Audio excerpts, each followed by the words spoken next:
할렐루야. 네, 이 새벽에 나오신 여러분 위에 우리 주님의 축복과 위로가 함께 하시기를 간절히 바랍니다. 세 번째 친구인 소발의 질문에 욥은 세 장에 걸쳐서 답변을 합니다. 12장, 13장, 14장 세 개의 장이 할애가 되는데 13장 중반부터는 이제 소발에 대해서 답변을 하다가 욥의 눈이 하늘을 향하게 됩니다. 그는 하나님을 바라보게 됩니다. 그리고 하나님 앞에 탄식하며 하나님 앞에 자신의 소원을 아뢰는 욥의 모습을 보게 됩니다.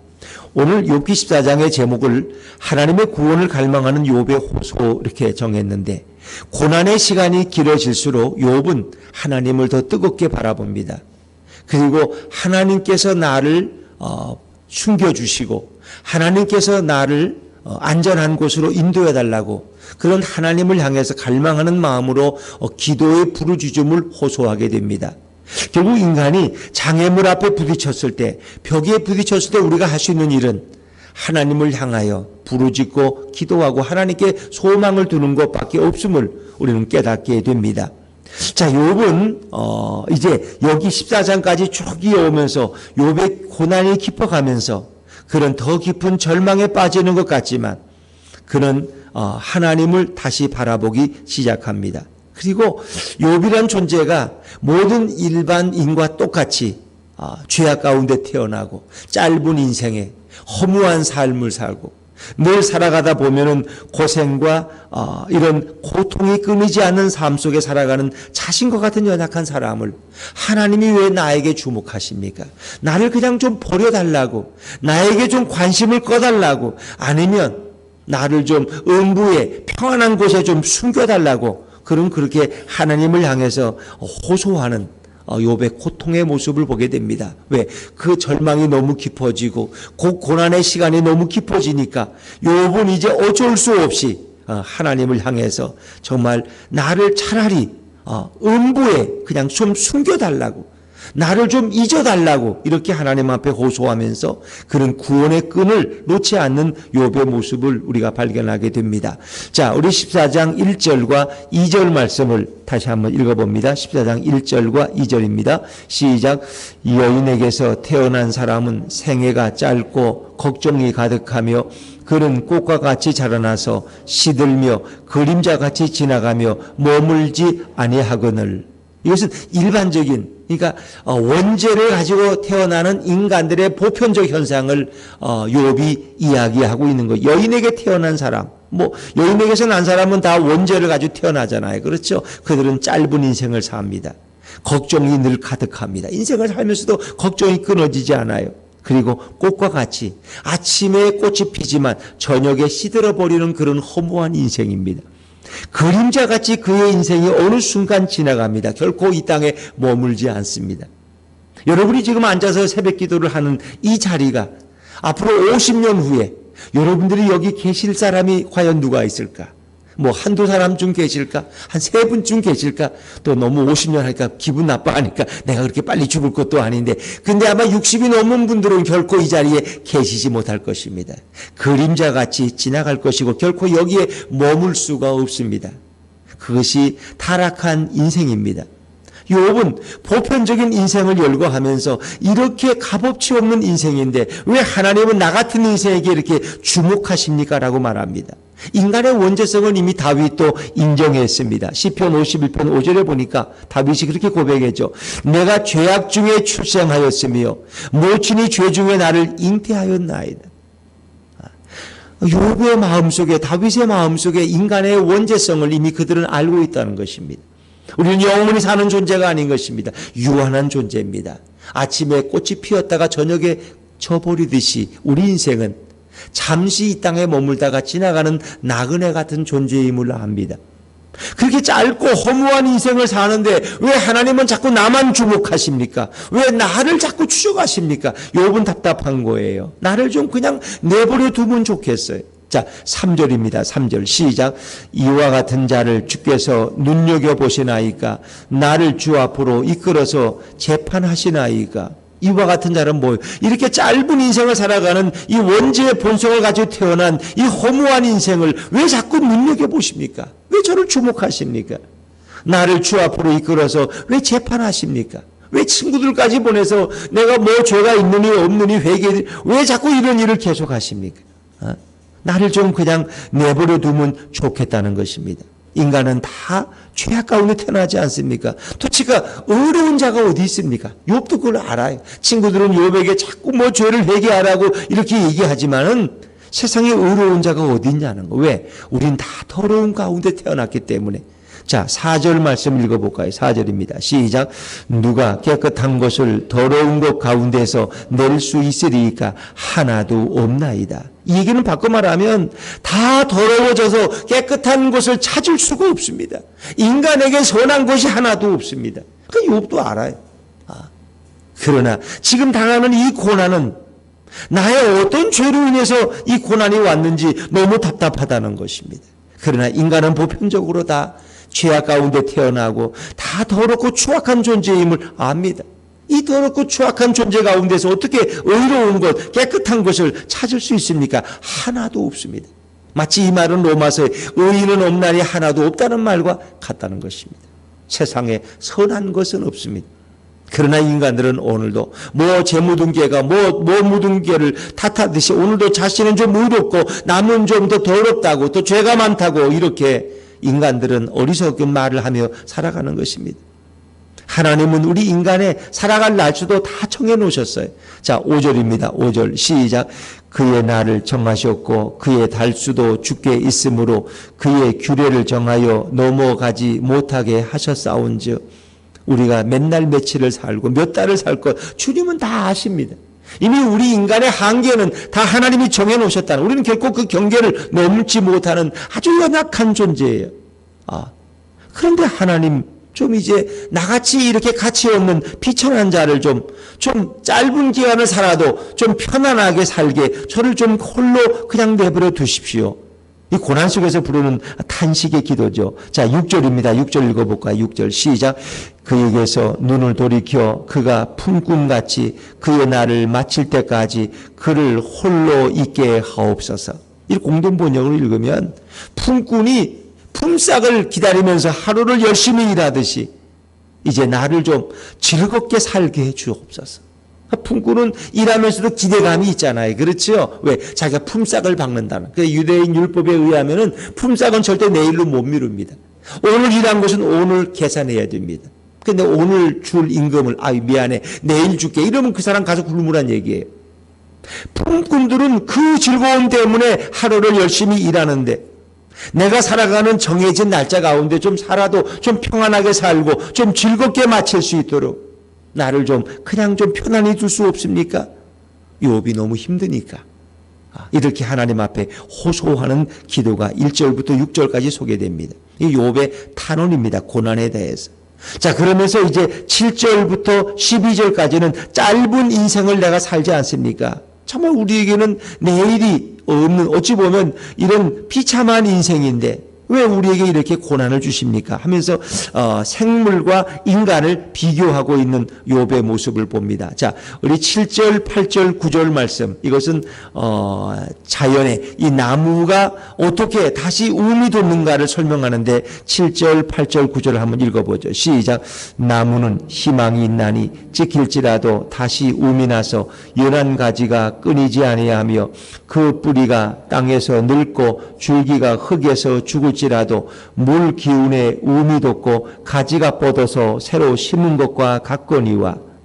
나무는 이렇게 찍어버려도 어떻습니까? 어떤 종류의 나무는 찍어도 거기서 다시 새 움이 돋는다는 거예요.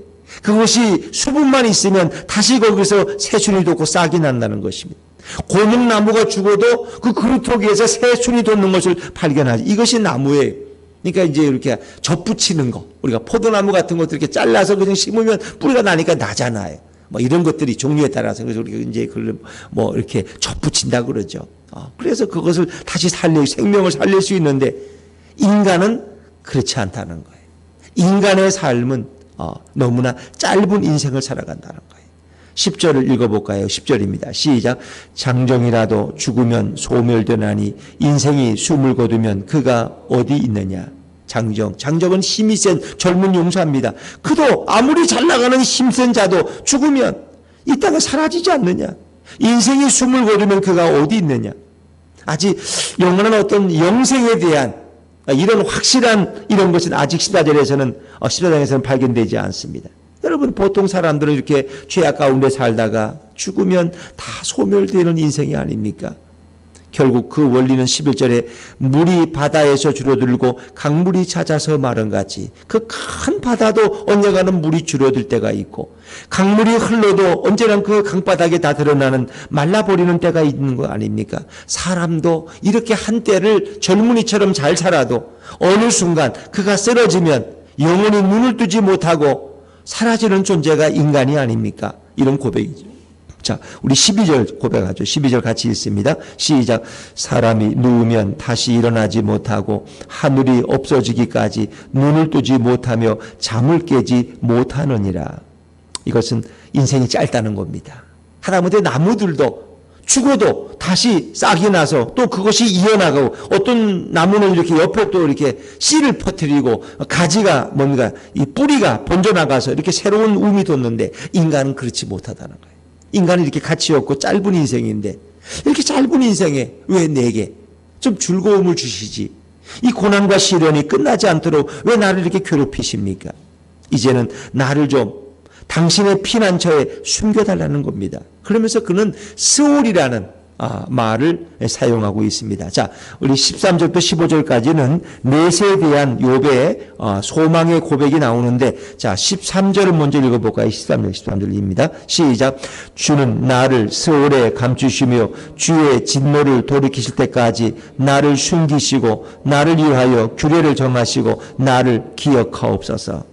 이 고대 사람들은 세상을 세 가지로 하늘이 있고 땅이 있고 스올이 있다고 생각했습니다.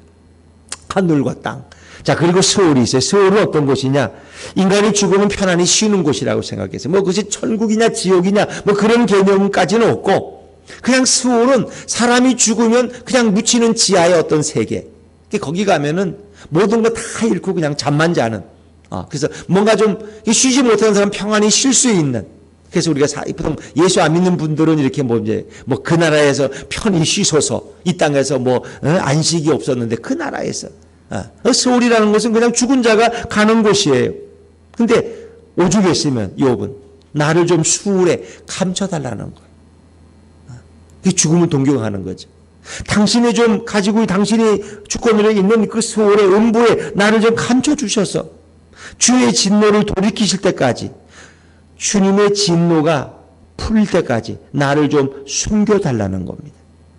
그리고 나를 위하여 규례를 정하시고 나를 기억하옵소서. 나를 잊지는 마시고 음부가 있다면 나를 거기 좀 숨겨서 하나님의 진노가 풀릴 때까지 좀 고난과 고통을 느끼지 않는 그 음부에 나를 좀 피신시켜달라고 이런 고백을 욥이 하고 있는 것입니다.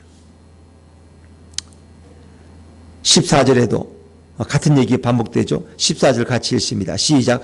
장정이라도 죽으면 어찌 다시 살리이까? 나는 나의 모든 고난의 날 동안을 참으면서 풀려나기를 기다리겠나이다.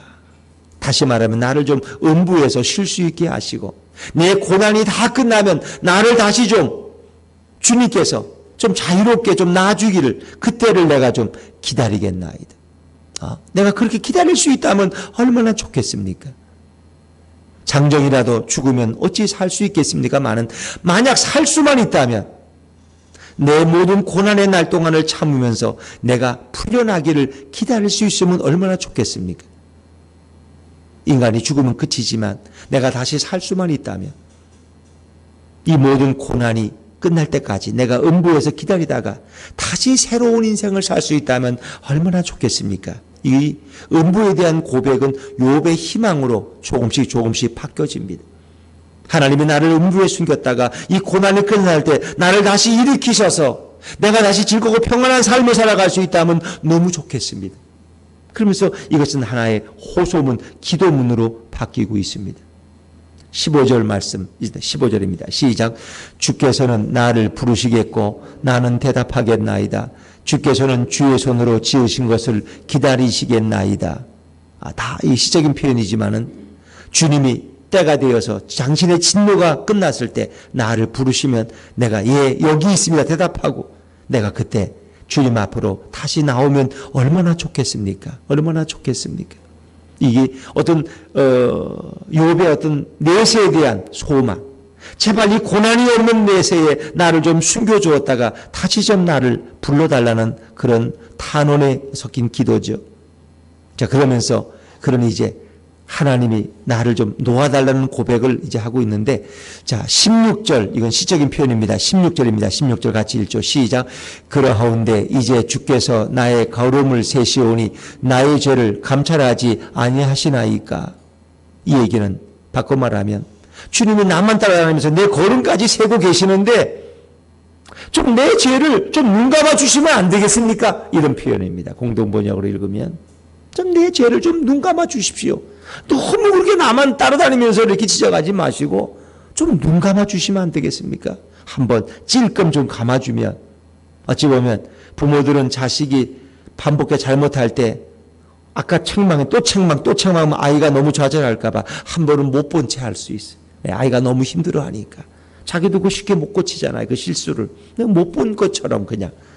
좀 나를 좀 한번 눈 감아 주시면 안 되겠습니까? 17절 같이 17절 읽습니다. 시작. 주는 내 허물을 주머니에 봉하시고 내 죄악을 싸매시나이다.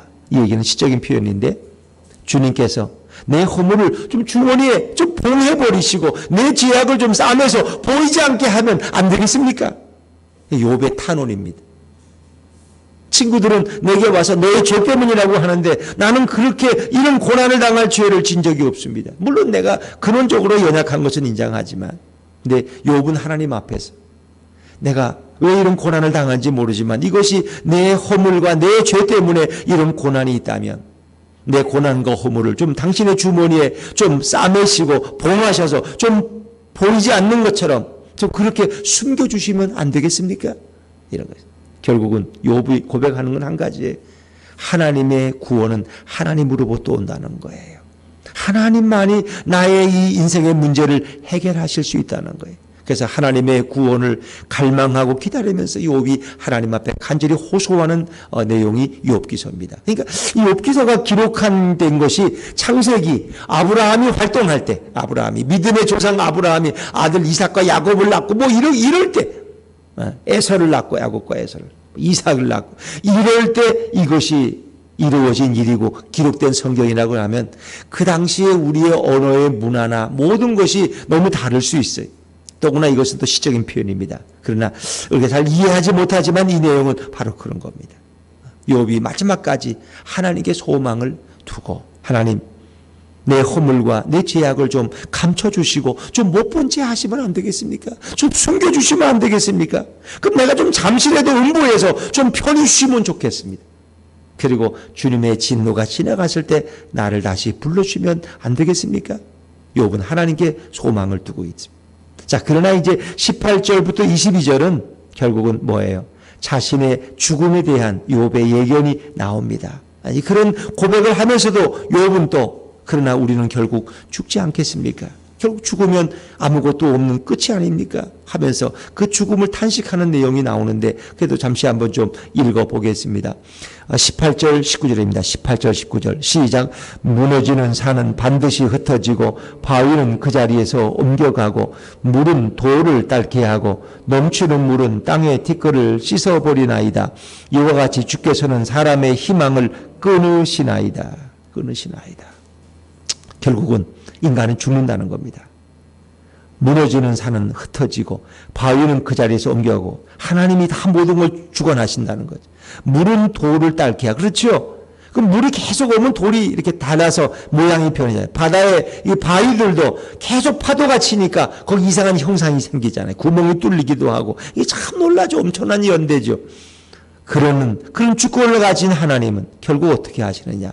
사람의 희망을 끊으신다는 것은 우리를 결국 죽음으로 데려가시지 않겠습니까? 이 자기의 죽음을 예견하는 욥의 그런 탄식 어린 고백입니다. 20절 제가 읽을게요. 주께서 사람을 영원히 이기셔서 떠나게 하시며, 그러니까 하나님을 이길 인간은 없죠. 결국 주께서 사람을 영원히 이기셔서 떠나게 하시며 그의 얼굴빛을 변하게 하시고 쫓아보내시오니. 사람이 죽으면 얼굴빛이 변해요, 안 변해요? 변해죠. 창박하게 핏기가 없죠. 결국은 하나님이 결국 인간들을 얼굴빛을 변하게 하시고 쫓아보내신다는 것은 다시 그들을 죽음 가운데로 음부로 보내신다는 것. 결국 하나님 이렇게 하실 거 아닙니까? 이렇게 하실 거. 이것이 우리가 맞이할 죽음이라는 거예요. 그러니까 내가 죽기 전에 좀 나를 좀 당신의 품에 품어주시고 이 고난이 좀 지난 뒤에 나를 다시 좀 일으켜달라고 이제 그런 탄식의 기도인데, 자, 죽으면 우리는 아무것도 모르죠. 21절입니다. 21절 시작. 그의 아들들이 존귀하게 되어도 그가 알지 못하며 그들이 비천하게 되어도 그가 깨닫지 못하나이다. 내가 이렇게 살다가 죽으면 하나님이 내 생명을 끊으시면, 희망을 끊으시면 내 아들들이 잘 되어서 장관돼 국회의원 돼도 그걸 몰라. 죽은 다음에 어떻게 알겠어. 또 그들이 비천하게 해서 남의 집에 가서 걸치기나 하고 다녀도 그걸 몰라. 우리는 죽으면. 그러니까 이 죽음이라는 게 얼마나 비참한 거냐는 거예요. 할렐루야. 우리 예수님 때문에 우리가 영원히 살게 된 것을 감사하시기 바랍니다. 우리는 주님 예수 그리스도를 통해서 우리 영원히 사는, 그러니까 욥이 표현하는 그 시대는 아직 영원한 영생이라는 예수님에 대한 바른 그런 깨달음을 아직 욥은 가지고 있지 못했어요. 그럴 것 같지. 왜 창세기 아브라함 시대니까 아직 그런 거에 대한 계시가 열리질 않았어요. 그때는. 그래서 그가 생각하는 죽음은 얼굴빛이 변하고 희망이 끊어지는 것. 자식이 잘 돼도 그걸 죽으면 몰라. 그렇게 부모가 자식이 잘 되기를 바랬는데 죽으면 몰라. 그렇게 자식이 비참하게 살아도 그걸 모르는 게 인생의 죽음이라는 거예요. 다만 22절 제가 읽을게요. 다만 그의 살이 아프고 그의 영혼이 애곡할 뿐이니이다. 그 죽은 자는 결국은 애통하는 그런 존재가 돼버리고 만다는 것. 오늘 이 14장은 완전히 절망으로 끝나는 것 같지만 우리는 중간에 욥이 하나님 내 죄와 허물을 좀 봉해 주시고 좀 싸매서 안 보이게 하시면 안 되겠습니까? 좀 이제는 나를 쫓아다니지 마시고 좀 나를 좀 외면하시면 안 되겠습니까? 못 본 채 하시면 안 되겠습니까? 그 얘기는 하나님께 소망을 두고 있다는 거예요. 욥은 이렇게 시적으로 탄식하지만 하나님의 구원을 갈망하고 있고 하나님께 소망을 두고 하나님만이 내 고난의 문제를 해결할 수 있음을 욥은 간절히 하나님 앞에 탄원하고 있는 것입니다. 우리의 고난이 길어질 때, 제가 지난번 말씀드렸지만 이 욥기서가 점점 진행돼서 욥의 고난이 깊어질수록 설교자의 고민도 깊어집니다. 같은 얘기가 자꾸 반복되니까 뭘 어떻게 설교해야 될지 모르겠어. 그래서 저녁 되면 되면 또 겁나. 저녁을 못 먹겠어. 아이고 내일 욥기를 또 어떻게 또 설교를 해야 되나. 너무 힘들어. 그러나 또 이렇게 설교하다 보면 하나님 지혜를 주셔서 또 말씀을 전하고 우리는 같은 얘기가 반복되는 것 같지만 그 가운데서 욥이 소망을 붙들고 있고 하나님을 점점 더 깊이 바라보고 있다는 것을 깨닫게 됩니다. 우리가 욥기서를 통해서 조금씩 주님을 더 알아갈 수 있기를 주님의 이름으로 축원합니다. 오직 예수 그리스도 그분만이 우리에게 소망을 주십니다.